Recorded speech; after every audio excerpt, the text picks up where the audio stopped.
মুরিদকে শিখাই দিয়েছে, দয়াল বাবা কেবলা খাবা আইনা কারিগর, আইনা বসাইয়া দেমর কলবের ভিতর। এই যে একটা গান শিখাইছি, এত গান মনে করে আয়না একটা বসাই নিয়েছে বাবার আয়না।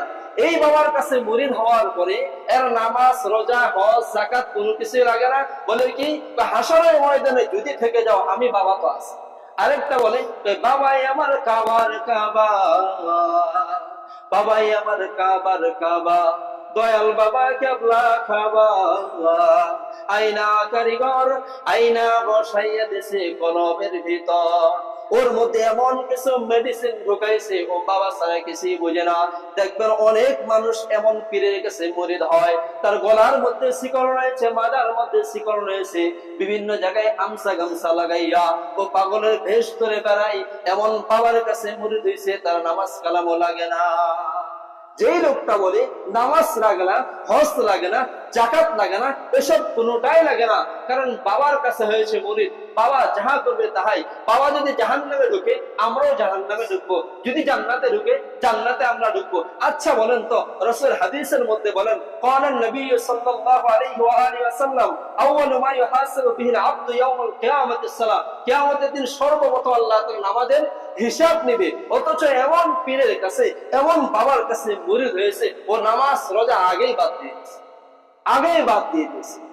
আমি একবার কুমিল্লা গিয়েছিলাম, দেখি ওই জায়গায় এক পীরের ঘড়ি আঙ্গুল মানুষ চুষতে চুষতে চুষতে চুষতে ওটাকে সাদা পক্ষ বানায়।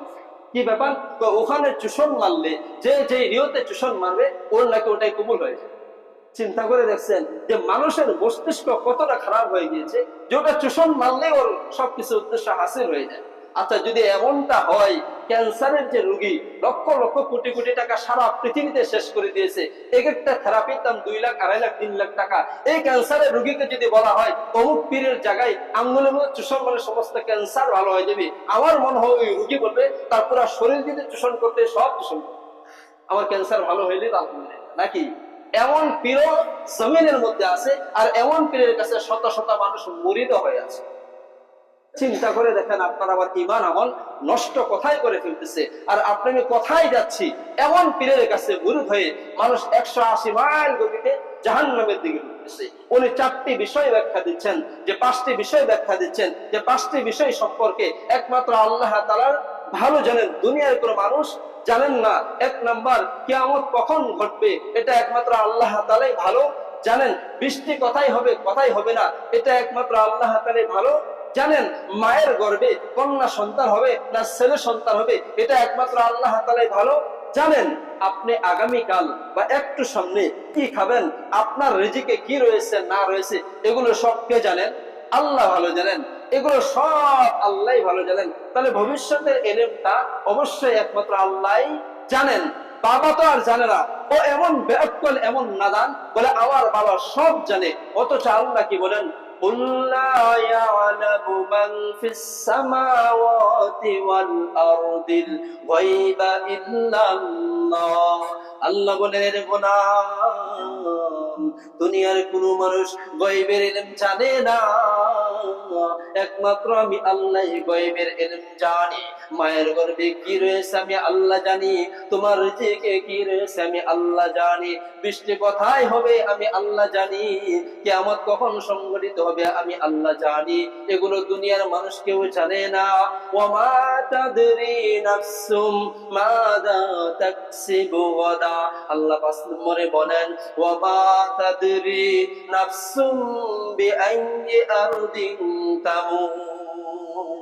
ইমাম মালিকের কথা হলো, 5টি বিষয় যখন রাসূল আমাকে দেখায়, আমার মৃত্যু কখন হবে কোথায় হবে, কবে আমি মৃত্যুবরণ করব, আল্লাহ রাসূল 5টি আঙ্গুল দেখায় বলে, এই ইমাম মালিক 5টি বিষয় সম্পর্কে আমি রাসূল জানি না।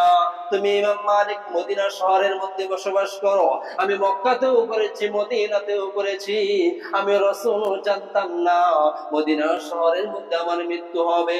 এই ইমাম মালিক দুনিয়ার কোনো মানুষ জানে না কার মৃত্যুটা কোথায় হয়ে যাবে। আপনি আমি জানিনি যে আমার মৃত্যু মদিনায় হবে, মক্কায় হবে, আমার মৃত্যু সেজদার হালতে হবে, নামাজের হালতে হবে। যদি জানতাম যে আমার মৃত্যুটা সেজদার হালতে হয়ে যাবে, নামাজের অবস্থায় হয়ে যাবে, মক্কায় হয়ে যাবে, মদিনায় হয়ে যাবে, অমুক মসজিদে হয়ে যাবে, ইবাদত করতে করতে হয়ে যাবে, তাহলে টেনশন মুক্ত আপনি আমি থাকতাম। কারণ যে ইমানের অবস্থায় সওয়াবের হালতে তো আমার মৃত্যু হবে, আর রাসূল তো বলেই দিয়েছে যার ইমানের হালতে সওয়াবের হালতে মৃত্যু হবে জান্নাত যাওয়ার জন্য, এটাও তার একটা আলাম।